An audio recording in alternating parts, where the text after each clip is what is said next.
I need one of those. That'll be quicker. Anyway, what's up over the top of this? Some of you will know, some of you will not. We call it 40 Fag Hill from our smoking days. And there you are. Doesn't that look spiffing, almost tropical? We're going way down there. As you can no doubt tell, it's a bit of a walk. Hello human beings, how are you in your airtight offices? Probably got bloody air conditioning, haven't you? It's quite hot here, wherever I was.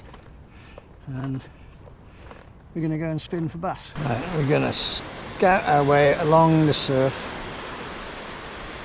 because there may well be mullet, which we can come and fish for. Thin lips, thick lips, whatever, golden greys maybe. And they're going to be in amongst all this scum here. See this coming up on the tide, look, the green bubbles. That's what they like to eat, algae.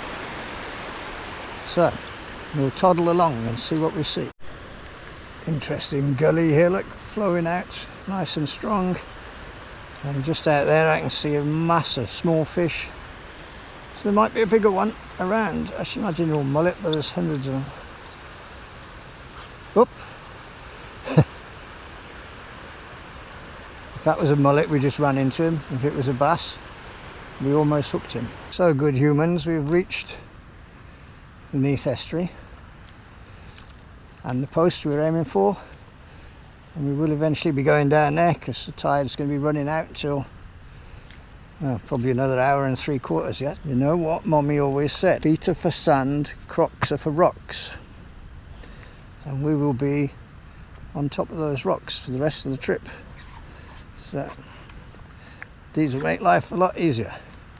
And we are going to, because we're going to be casting a lot further because that is wide, we're going to have this little tiny lure off and we're going to put something bigger and heavier on. And I'm going to start with this.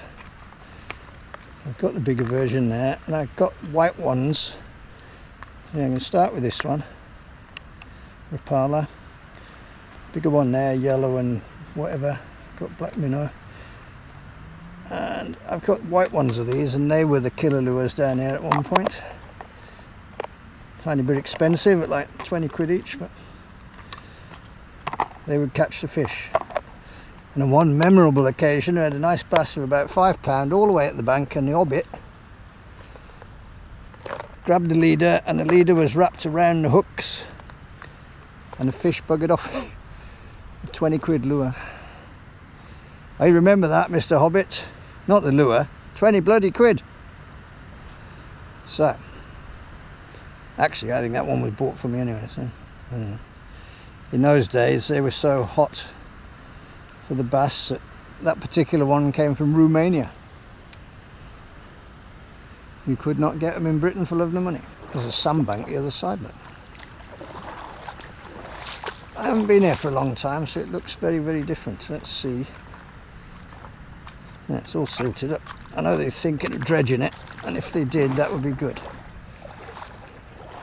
Let's see up there, look, the sandbanks, they never used to be there. This used to be dredged, and the flow went straight down, and there were enormous sandbanks would form, and the bass would be in the hollows behind. It's really easy fishing. Now it goes over there somewhere onto the Swansea beach. So, sand everywhere. There we go. We're just going to follow it down and see if we bump into something. Don't have to retrieve particularly fast because you're fishing down and across the current basically. What we're looking for is either a bass that's travelling back out, which does happen, or we're actually looking for one of those sandbanks. Here comes the lure now, I can see the wobbling action on him. Very nice. The white one's even better, and it's much heavier and it flies much better, but you don't need them. Tobies will do it, or seekers, bass bullets, flying condoms. Don't get poncy about it, you don't need a 20 quid lure. and right now I couldn't afford a £2 lure, so don't want to lose them. But I'd be just as happy with one of a Toby. You came down here with silver Tobies, from the small ones about 2 3/4 inches like we were using earlier, up to the big 4-inch ones in silver. You wouldn't need anything else, and you could have a much smaller lure box.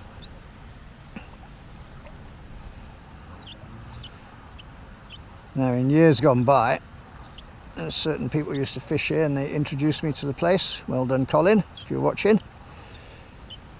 Probably the average size of fish is £4,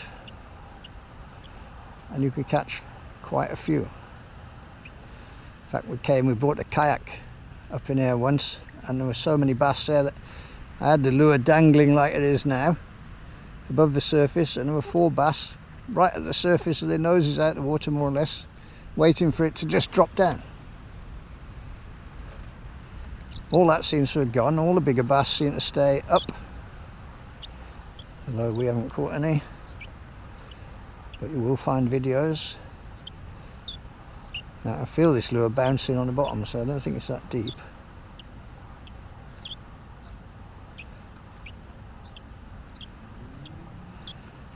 The time to get excited is when you can feel it bounce, bounce, bounce along the bottom, and then it just goes free, because that means it's bounced into a deeper hole.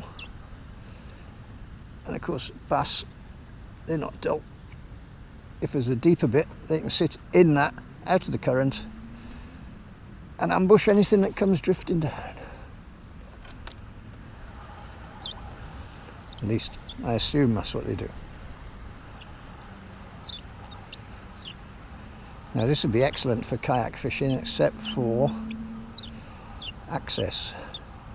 I launched my kayak up by the council yards once, but then you've got to paddle back. You've got to time it, so you come down with this water now, anchor up here and there, drift, and see out there's a line of breakers. That's probably your best bet, because that's where the sandbanks are now.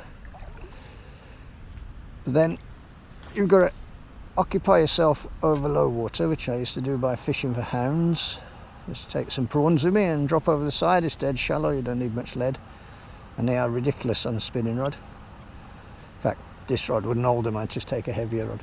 But you're going to have to occupy yourself for like hour and a half, 2 hours, till the tide turns. So you're looking at fishing an hour and a half, 2 hours down, then another hour and a half, and then fish it back up, and then you'll just bring yourself back to where you launched. Now, I can tell you from experience, I came down here once and I was out there somewhere hounding, and I had a call, I had to get home quickety quick. The tide had gone much lower than this. I was basically just in the river, and I tried paddling up. That wasn't happening, so I put a rope on the front of the kayak, I had to walk all the way up there, and then when I got to the end I was absolutely knackered because it was boiling hot. And of course then you've got a 30-foot mud bank to drag your kayak up, and then it was still 100 and odd, 200 yards from the car, so you could get it all the way back there. Not something you can do in a rush. Oh, I did do it. It's amazing what you can do when you're motivated.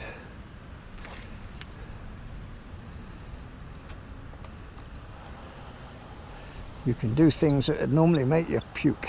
When it was deep, you could ambush them as the tide was coming in. They would be right in amongst the rocks. So you could throw one of these lures down, and you could see the bass coming, because they put up quite a bow wave if you've got a 6-pound bass in shallow water. And as they're coming up there, you could throw your lure down behind him and bring it up parallel with him, and as he came past him, you just swing out there and grab it. And that was fun. You can't beat sight fishing. I don't know if you can see it, but there's a distinct line across the water here. The current seems to be sweeping over that way onto the beach, but what is this line? There's 2 different sorts of water there. Does that mean there might be something on the bottom, like a sandbank? We shall fish down to it quietly, see what happens. Right, now we're the other side of it.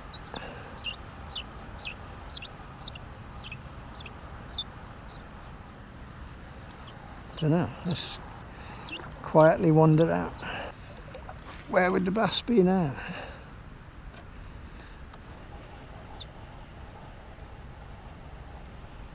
I mean, right down there, past the Monkstone, I can see sandbanks out of the water right now. My lure is bouncing the bottom all the way. There's no depth. There's no specific ambush points for the fish. Now you can see the line over there. Smooth water one side, poppy water the other. They're going to be somewhere specific where they can ambush everything, aren't they? And this does not seem to be it. Okay, we found right in front of me, look, a drop off. Can't really see the bottom. Does it run all the way down alongside the rocks? I do not know. Let's have a cast. Looks like there's a drop off either side of the rocks.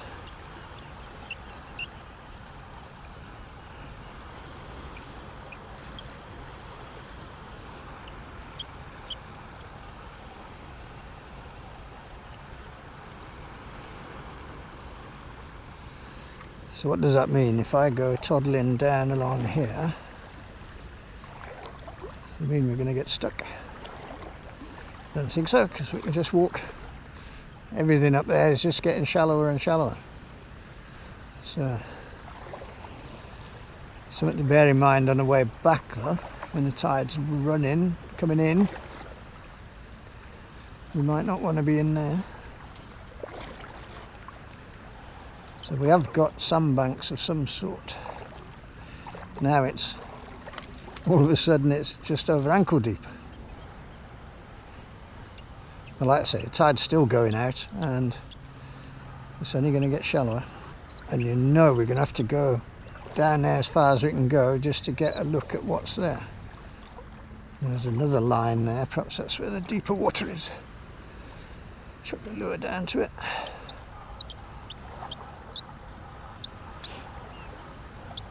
Maybe this sandbank that we're sitting on here ends in front of us.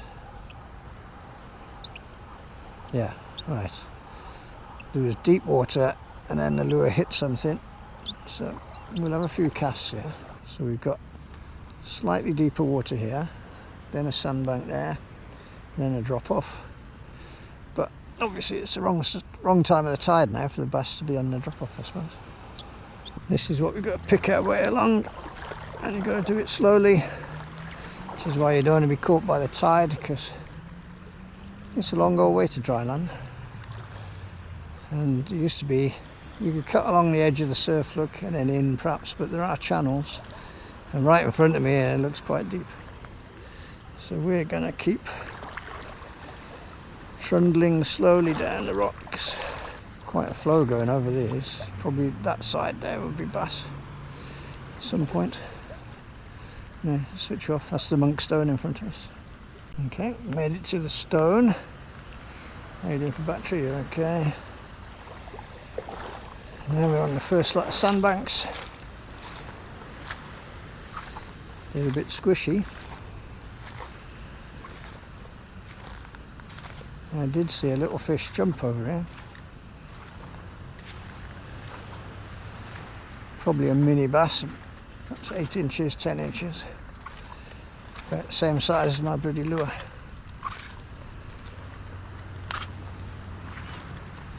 Looks shallow, smells funny. Smells very funny actually. Very funky.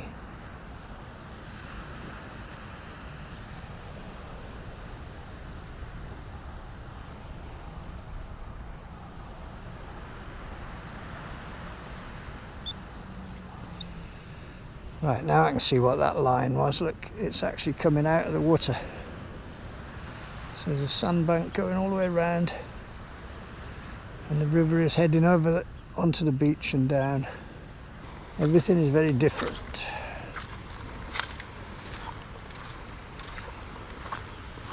Fish down it. A tiny sand eel. Giving it large. Anyway, let's continue investigating downwards. We're going to go on to that big one down there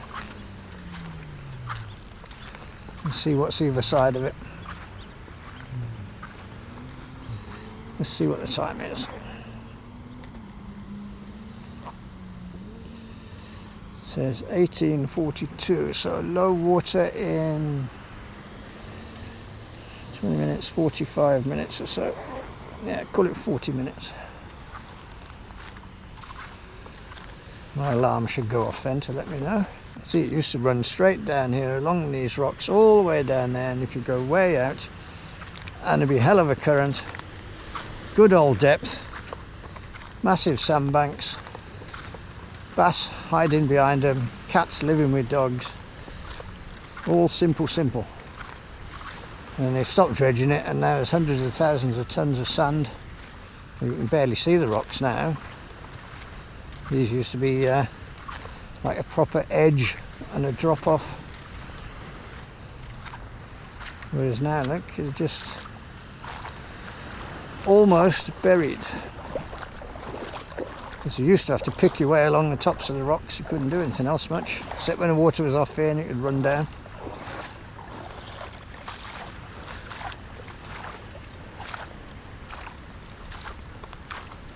Anyway, I'm going to switch it off unless something happens. It all looks very tropical, doesn't it? Very funky, and there's no real downside to being here, except we don't know where the fish are.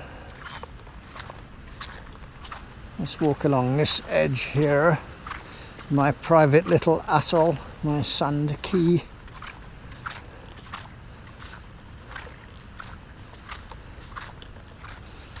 I think I'll call it Mong Island. And super. Should have brought a pirate flag and stick it in. And because the tide's going out, you can definitely say that in the last 12 hours no human being has set foot on here. Could be the last couple of days nobody's been here. Let's have a speculative cast, see how deep it is.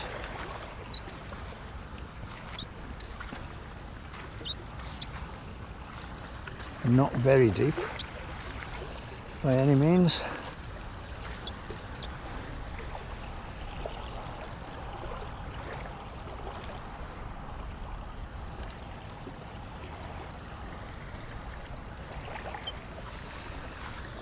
Well, I don't know, because used to be, this would be the time now as the last bit of water's going out over the sandbanks all the way down here. This is where they would be, and I'm not seeing, apart from those little tiny sand eels, I'm not seeing any sign of life. What we'll do then, we're going to fish along this here, because it's a good way to map the bottom.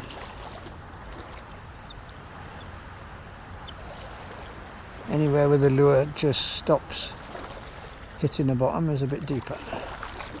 And certainly when I fished out the kayak, I go right down there. You see the two buoys in the distance, either side of that there ship. Go out that far if you want. But between here and there were all sorts of sandbanks and shallow bits and everything. You just anchor up and drop a crab or a prawn or whatever over the side.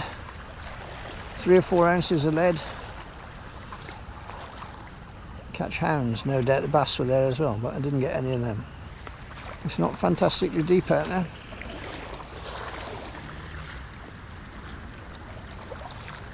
And it's getting shallower.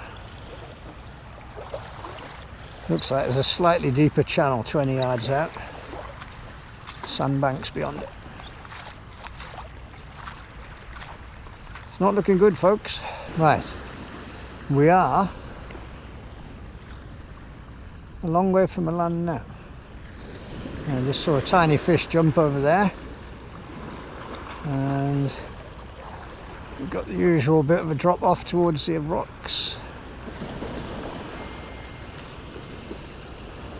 We've only got about 30 minutes before the tide turns, so I really don't want to go any further,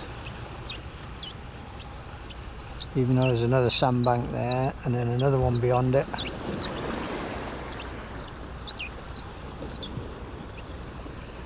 The only way to get there would be along the rocks, and that's very slow and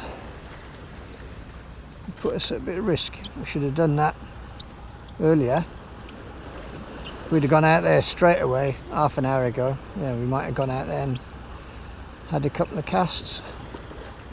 There's a little bit of a deeper channel right in front of me here.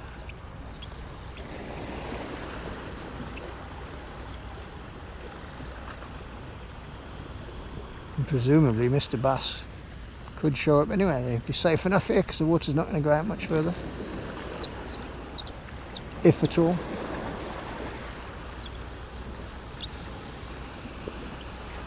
So what do? Do we fish until my alarm goes off at dead low water? And we've still got an hour to play with then, because it won't turn around very fast.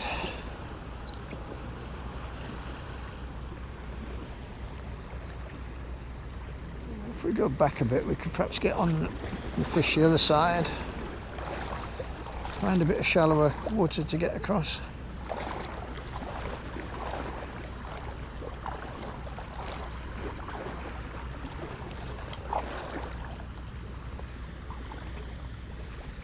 See how deep it gets.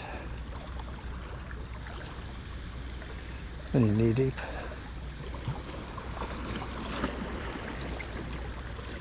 Let's get up on top. It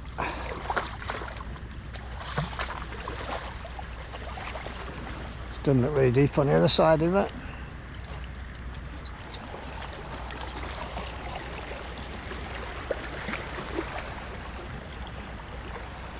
A little bit deeper, but not much.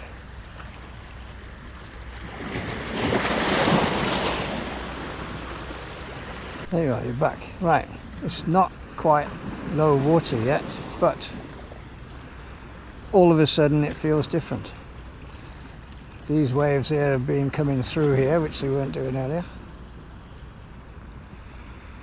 The tide can't have actually turned yet, but if it feels different, it's telling us something. So I think what we'll do, we'll get back to the stone. If we get back to the stone, we're safe. I'm in no mood to be dying today. I mean, I haven't had dinner, for God's sake.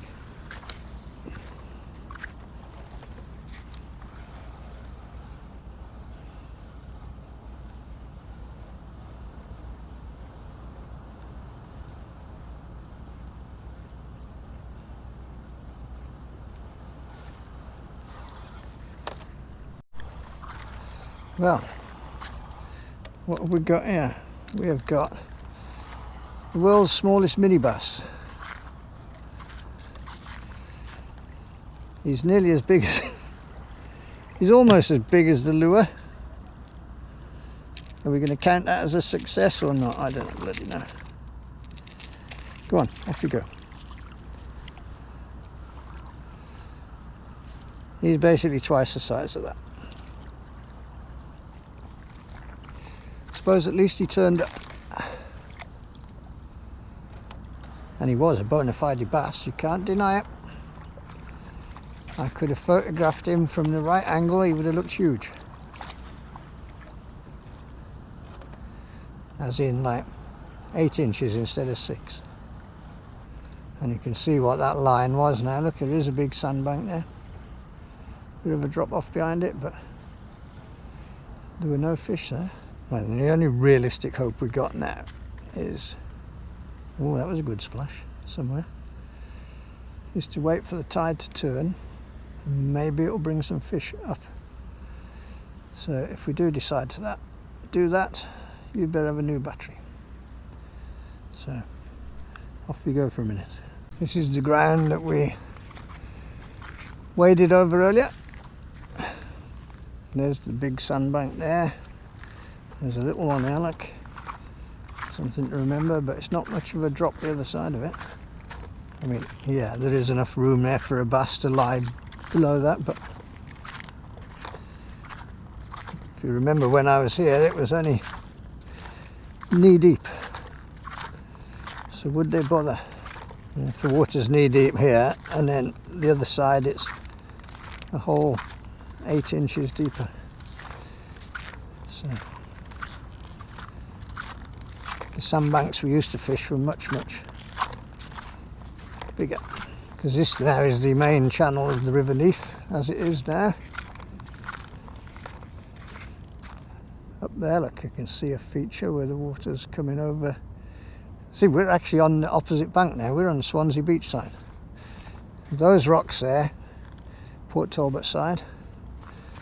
The ones up in front of us, look, that was the old bank, which obviously would have run right here and all the way down, and we would have been fishing into that channel there, which was really deep. But now the river is going way over there. It's completely escaped its normal dredge channel, doing what it wants. So we're actually on Swansea beach now by about 50 yards. And by the looks of it, the water here is really shallow. Yes. So let's just go up there then, because the current is coming around here in a corner, look. Okay, and now we're actually in the Neath River, up to our ankles in sewage. Is there a vague chance that there's a fish there behind those stones? Could be worth a cast or two.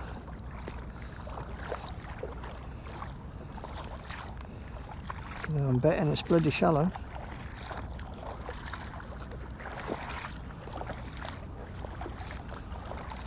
By the looks of it, I could walk straight across.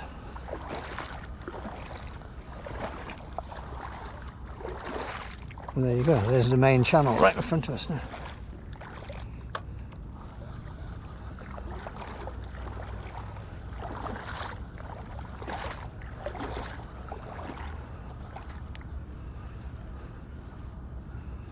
The only difference out here, there's lots of seashells, but it is super shallow.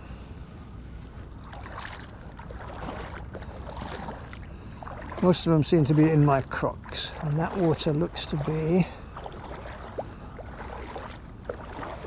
no more than a few inches deep.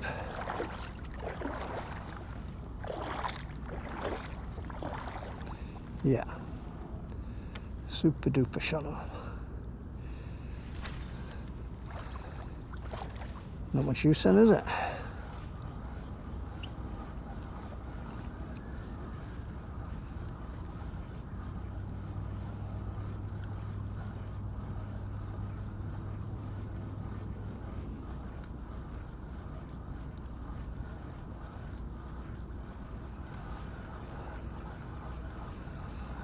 So shallow you'd have a job fitting a 4-pounder in there. Oh look, a deep hole. It's just over ankle deep. Right, off you go. Right, we've had a bloody good wander round, learned some stuff, caught the world's smallest bass, and I'm thinking even if we wait here now for the tide to start coming up down there, it's going to be a long while before it gets here. And it's still going to be very shallow and very featureless. So unless there are bass coming up from right down the end, we'll just be fishing for nothing. So I think next time we come, we're going to fish up at low water as it is now and find sea pools and try those.